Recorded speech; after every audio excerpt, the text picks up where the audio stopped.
화재 현장으로 가보겠습니다. 피해 건물 주민 일부가 사고 현장에서 필요한 물건을 갖고 나왔습니다. 잿더미가 돼버린 집을 본 입주민들은 참담함을 감추지 못했습니다. 현장에 나가 있는 취재기자 연결합니다. 임성호 기자. 네, 의정부 아파트 화재 현장입니다. 네, 입주민 일부가 건물에 들어갔다고요? 네, 그렇습니다. 제 뒤로 보이는 10층짜리 아파트에서 큰 불이 난 지 하루 만에 건물 주민 일부가 안으로 들어갔습니다. 오늘 오전 9시부터 해 뜨는 마을과 드림타운, 주민 70여 세대 130명가량이 경찰 통제하에 안으로 들어갔습니다. 어제 큰 불에 급히 대피하느라 미처 챙겨 나오지 못한 귀금속 등 주요 물품을 가지러 들어간 겁니다.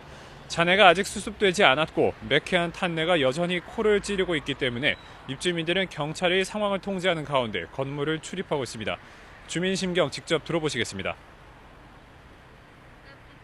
사람은 안 다치는 다행인데, 여기 수없는 물건이 다 타고, 금이 한 30분 여다가 싹 다 타고, 캄캄하죠. 말할 수가 없죠. 아이고, 가슴이 다 무너지죠. 저렇게 그냥 다 탔으니, 얼마 저게요. 이게 겨울은 이렇게 돌아오지, 추운 데에다 이렇게 다 들어가고, 앉을 자리도 없고, 어떡하냐고.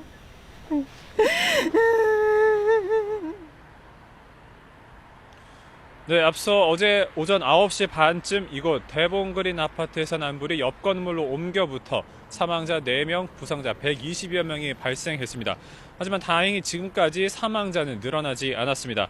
부상자는 의정부와 가까운 서울 지역 병원 15곳에 나뉘어 치료받고 있습니다. 이번 화재로 집을 잃은 이재민은 모두 200여 명입니다. 이재민들은 근처 경의초등학교 대강당에 마련된 임시 대피소에서 밤을 지새웠습니다. 조금 전 정오에는 김석원 의정부 소방서장이 임시 대피소에 나와 피해 주민들과 이야기를 나눴습니다. 어제 아파트에서 난 불이 소방 헬기가 일으킨 바람 때문에 더 확산된 것이 아니냐, 또 소방 헬기 구조가 실효성이 있었느냐며 주민들이 문제를 제기하자 이에 대한 답변을 하기 위해서였습니다. 네, 현장에서는 계속 화재 원인 조사가 벌어지고 있을 텐데요. 방화 가능성이 희박하다는 얘기가 나왔다고요? 네, 그렇습니다. CCTV를 분석한 경찰은 대봉그린 아파트 1층 주차장에 세워져 있던 사륜 오토바이에서 불이 시작된 것을 확인했습니다.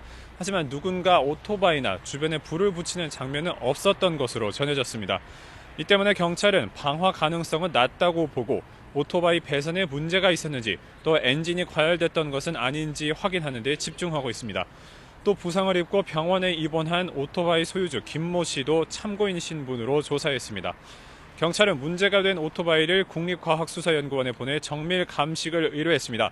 또 조금 전 낮 12시 40분쯤부터 내일 있을 관계기관과의 합동 감식을 위한 경찰 사전 감식에 들어갔습니다. 지금까지 의정부 아파트 화재 현장에서 YTN 임성호입니다.